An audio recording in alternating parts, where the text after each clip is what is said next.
आप क्यों नहीं लौटे? आर्या छोटी थी, तभी से उसके पापा उसकी दुनिया थे। जब बारिश होती थी, बाकी बच्चे भीगने से डरते थे, लेकिन आर्या को बारिश में भीगना बहुत अच्छा लगता था। पापा उसे अपनी छतरी के नीचे छिपाकर कहते, डरो मत, जब तक मैं हूँ, बारिश की एक बूंद भी तुम्हें छू नहीं सकती। रात को जब बत्ती चली जाती, आर्या अंधेरे से डरकर रो पड़ती। पापा तुरंत उसकी हथेली पकड़ते और हंसते हुए कहते, देख, अंधेरा भी डर गया है तुझसे, भाग जाएगा अभी। और सच में पापा की आवाज़ से उसका डर गायब हो जाता। आर्या का स्कूल का पहला दिन था। क्लासरूम में बच्चों की भीड़, नई किताबों की खुशबू और उसके दिल की धड़कनें तेज। वो पापा का हाथ कसकर पकड़कर बोली, पापा, मैं नहीं जाऊंगी। पापा ने घुटने के बल बैठकर उसका चेहरा सहलाया। बेटी, तू तो मेरी शेरनी है। अगर तू डर जाएगी तो ये दुनिया तुझे कमज़ोर समझेगी। जा और सबको दिखा दे कि मेरी बेटी सबसे अलग है। उस दिन से आर्या ने पढ़ाई में कभी हार नहीं मानी। कॉलेज में आर्या का पहली बार मंच पर कविता सुनाई थी। उसके हाथ काँप रहे थे। कॉलेज में आर्या का पहली बार मंच पर कविता सुनाया। उसके हाथ काँप रहे थे, आवाज़ अटक रही थी।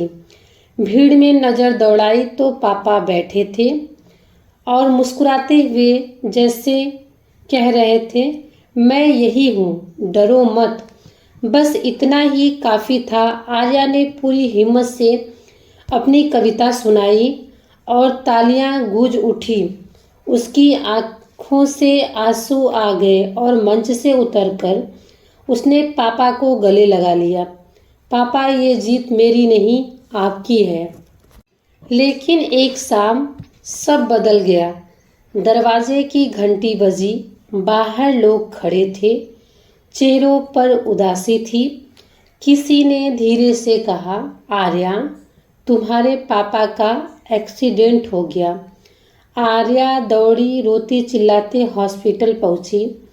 डॉक्टर ने सिर झुका लिया और बोला, हम कोशिश कर चुके हैं, लेकिन उनके कानों में सिर्फ इतना गूंजा, पापा अब कभी नहीं लौटेंगे। आर्या फर्श पर गिर गई, बार बार वही एक बात दोहराती रही, नहीं, मेरे पापा मुझे ऐसे अकेले छोड़कर नहीं जा सकते। वो वादा करके गए थे कि हमेशा साथ रहेंगे। पापा का कमरा अब वीरान था। कुर्सी पर वही अखबार रखा था, टेबल पर उनका चश्मा।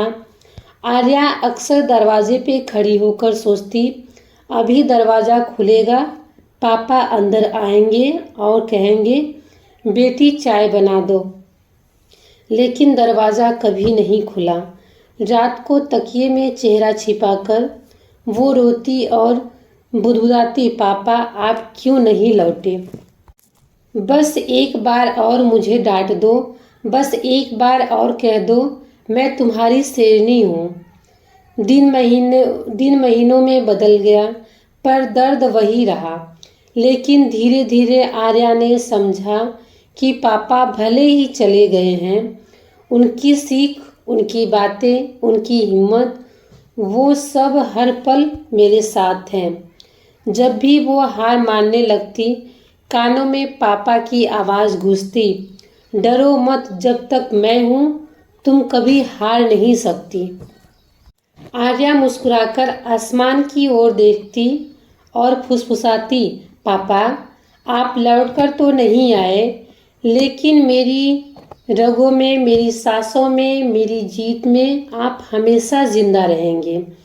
ये कहानी सिर्फ आर्या की नहीं, बल्कि हर उस बेटी और बेटा का है जिन्होंने अपने पिता को खोया है। पिता कभी लौटकर नहीं आते, लेकिन उनकी परछाई, उनका प्यार और उनका सहारा हमेशा हमारे साथ चलता है। ठीक वैसे ही जैसे आसमान में तारा, जो कभी टूटकर जमीन पर नहीं आता, पर अपनी रोशनी हमेशा देता रहता है। तो आप सभी को ये तो आप सभी को ये स्टोरी कैसा लगा प्लीज़ कमेंट में ज़रूर बताना। और हम आप सभी के लिए ऐसे ही स्टोरी लाते रहेंगे, और ऐसे स्टोरी सुनने के लिए मेरे चैनल को सब्सक्राइब करना, लाइक करना, कमेंट करना ना भूलना। मिलते हैं नेक्स्ट ब्लॉग में, तब तक के लिए जय श्री राम, राधे राधे। और आप सभी लोग अपने प्यार आशीर्वाद हमेशा मेरे चैनल और मुझ पर बनाए रखना। Thank you so much. मिलते हैं नेक्स्ट ब्लॉग में, तब तक के लिए जय श्री राम, राधे राधे, हर हर महादेव।